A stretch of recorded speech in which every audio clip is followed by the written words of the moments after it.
ইষ্টপ্রাণ দাদু মেয়েরা সবার প্রতি আমার আনন্দিত জয়গুরু। পরম দয়ালের কাছে এক ভক্ত তা জিজ্ঞেস করলেন, হে ঠাকুর, ঈশ্বর তো মঙ্গলময়, তবু মানুষ এত কষ্ট কেন? পরম দয়াল শ্রী শ্রী ঠাকুর বললেন, তার দেওয়া মঙ্গল গ্রহণ করতে গেলেই চাই তার প্রতি উন্মুক্ত হওয়া, তাকে ভালোবাসা, তার প্রদর্শিত পথে চলা। নইলে তিনি আমাদের মঙ্গলের অধিকারী করে তুলতে চাইলেও আমাদের সহযোগিতা ছাড়া তা তিনি পারেন না।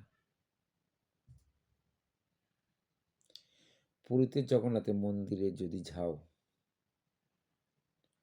তাহলে দেখতে পাবে জগন্নাথের হাত নেই। জগন্নাথ জনে জনে হাত বিলিয়ে নিজে হাতহীন হয়ে বসে আছেন। আমাদের উপর তার কোনো হাত নেই।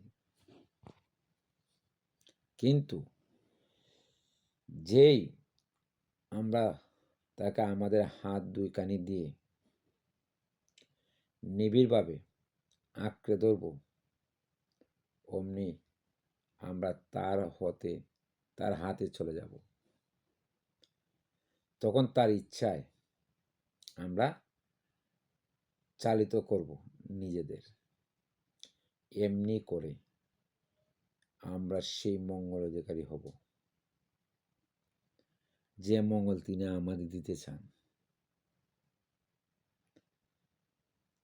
ঈশ্বর সর্বদাই মঙ্গলময়। আমাদের ত্রুটির কারণেই আমরা এত কষ্ট পাচ্ছি। ঈশ্বর চান আমরা সদা সর্বদাই সুখের শান্তিতে থাকি। কিন্তু আমরা কার্যকলাপে আমাদের চলাফেরা নিয়মিত অর্থাৎ বিধি মতে আমরা চলতে পারি না, তাই আমাদের তো কষ্ট। তাই ঈশ্বরের বা ঠাকুরের প্রতি আমাদের আগ্রহ